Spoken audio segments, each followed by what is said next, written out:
What political scandal was so absurd it seemed like fiction?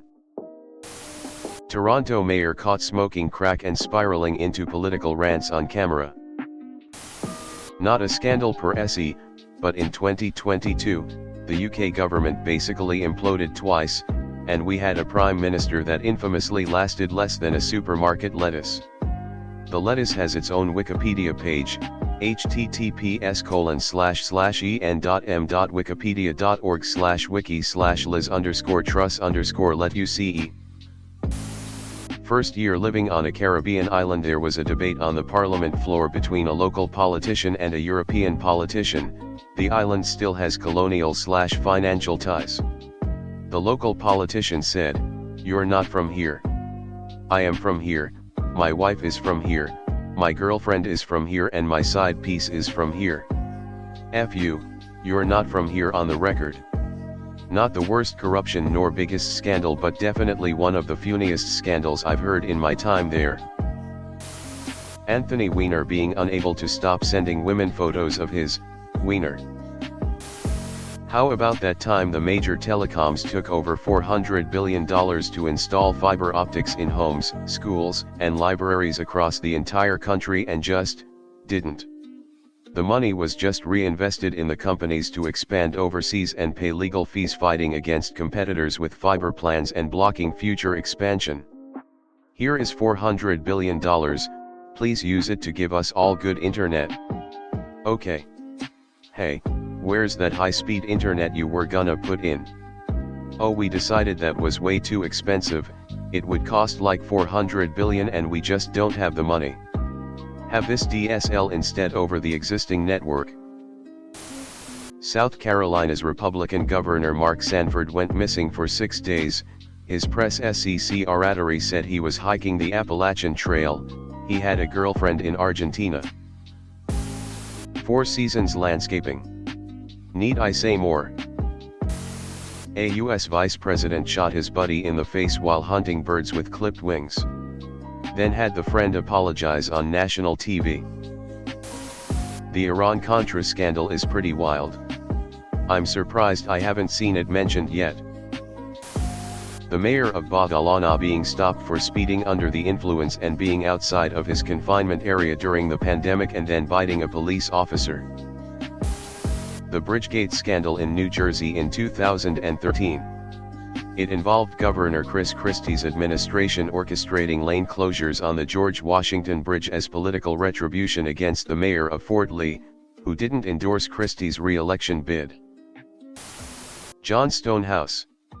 Caught up in creative accounting of firms he established after he lost ministerial roles and related pay, this former member of parliament and head of the British Post Office decided to fake his own death so he could run off with his mistress to Australia, after embezzling a shit ton of money.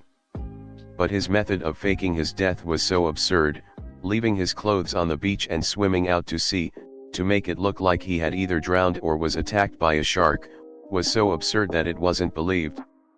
And unfortunately, when he arrived in Austria, high behavior caught the eye of locals who reported him to the police, because they presumed he was Lord Lucan, a more high-profile disappearance of a British peer who disappeared, after he murdered the nanny of his children while trying to kill his ex-wife and kidnap his children, only 2 weeks beforehand. And to prove he wasn't Lucan, he was forced by the Australian police to drop his pants and show them his balls.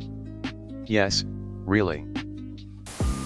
Before he was a talk show host, Jerry Springer was the mayor of Cincinnati. He was caught soliciting a prostitute. How was he caught? He paid her with a check. The GOAT George Santos. Marion Barry, former Washington, D.C. mayor. The scandal part was he was popped by the feds smoking crack in a hotel room, and ultimately sentenced to prison for 6 months. The unbelievable part is several years later he was re-elected mayor of D.C. David Cameron and the pig, for sure. That Spanish dude who ate his own shit. Howard Dean yelling was a scandal. Tractorgate, a British MP was caught watching porn in the Commons, and claimed he was trying to find pictures of tractors. The Prime Minister of the UK having a scandal about fucking a dead pig's head. It was so crazy, especially because there had been a Black Mirror episode revolving around a similar premise released quite soon before it. A utility company bribes the Speaker of the Ohio House with $60 million to pass legislation to provide $1 billion in subsidies for 2 old nuclear power plants. It is so audaciously corrupt it would have to be fiction, right? Nope. Welcome to the very real scandal of House Bill 6. Sarah Huckabee Sanders paying $19,000 to her close friend for a lectern. The most expensive lectern is about $7,000, she and said friend then went on a Paris vacation. The local Republican Party then wrote to be reimbursed on the receipt. Most absurd to me is Huckabee Sanders trying to make it illegal to prosecute a governor. The official report comes out tomorrow, that should be enlightening. Jeremy Thorpe. https://en.m.wikipedia.org/wiki/Thorpe_affair. It's got everything from bungling hitman accidentally whacking the pet dog, to gay sex, to hovercraft. Iceland's Minister of Finance was found in the Panama Papers and the Ashley Madison leak. The whole government dissolved and a new election was planned. He made a campaign video where he decorated his kid's birthday cake. The country voted him in as Prime Minister in the next election. This is just one of that guy's scandals. He just became Prime Minister, again. After he had to step down as Minister of Finance, again. Because he sold a nationalist bank to his father at a family discount. Instead of leaving like most people wanted, he just traded places and made himself Minister of Foreign Affairs. The married leader of the Liberal Party in the UK in the 70s had a homosexual affair with a male model. Homosexuality was still illegal in the UK. When the male model wanted to end the relationship, the politician tried to have him killed. There was then a trial at the Old Bailey with charges of conspiracy to murder. The politician was found not guilty because the judge basically instructed the jury to find him not guilty because he was supposedly an upstanding member of the upper classes who had done great work and that his accuser was just some homosexual male model. Jeremy Thorpe, https://en.m.wikipedia.org/wiki/Jeremy_Thorpe #text equals the %20 February %201974 %20 election %20 was when %20 his %20 position %20 became %20 untenable. Dick Cheney realizing that the country has elected a very useful idiot, and then spending Bush's entire presidency figuring out ways to mislead the country in ways that were profitable to him. The 1974 Tanganyika laughter epidemic in Tanzania, where uncontrollable laughter spread across a group of schoolgirls and then to the wider community, seemed so absurd it was almost fictional. Lasting several months and causing school closures, it's a bizarre instance where laughter, typically a joyous expression, turned problematic and puzzling. The Larry Craig scandal. Potato. Pizzagate. I mean, come on, a secret dungeon under a pizza shop that is supposedly backed by a Democrat deep state? Abscom.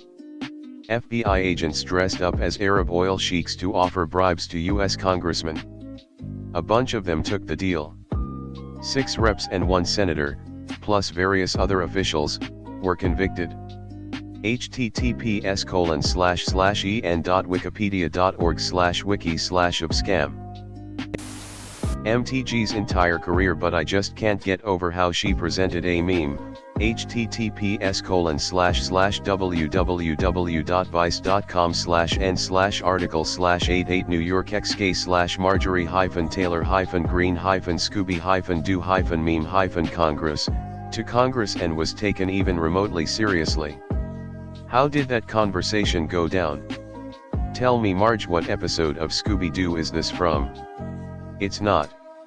Some random person photoshopped it? Well, that makes it even more credible. In an ideal world, stuff like this would get you laughed at, and possibly fined, for presenting as evidence to Congress. I get that a meme might clarify a point, but it shouldn't be used as sole evidence. If she had facts or data along with, then used the meme to wrap up her point, that would have been fine. Still arguably a silly waste of time, but ultimately fine. But that was her primary evidence. South Africa. The health minister left coronavirus patients to die in tents, and when he got questioned, he demanded an apology from the broadcaster. Mark Sanford, South Carolina governor, went missing for a week. His spokesperson said he was hiking the Appalachian Trail. Turns out he was in Argentina with his mistress. Chinese foreign ministers suddenly disappear from public life because of affairs with a Chinese news anchor. Reports that he has been killed. The Tan sued. Bill Clinton getting his D sucked by an intern, then invading Serbia. Larry Craig and the foot tap. The affair of the diamond necklace. The most expensive diamond necklace in the world. Designed for the king's mistress. A cardinal in disgrace. A con artist countess. A prostitute impersonator. Countess convinces the cardinal he can win back the queen's favor if he buys the necklace for her. Prostitute impersonates the queen. Cardinal buys said necklace, gives it the countess, who promptly runs off with it and breaks it up to sell individually. Who cops the line of fire? The innocent queen, Marie Antoinette. On the tragic end of the scale, there's the mass deaths at Jonestown and the perpetrators' ties to the San Francisco city government, followed days later by the assassinations of the mayor and Harvey Milk.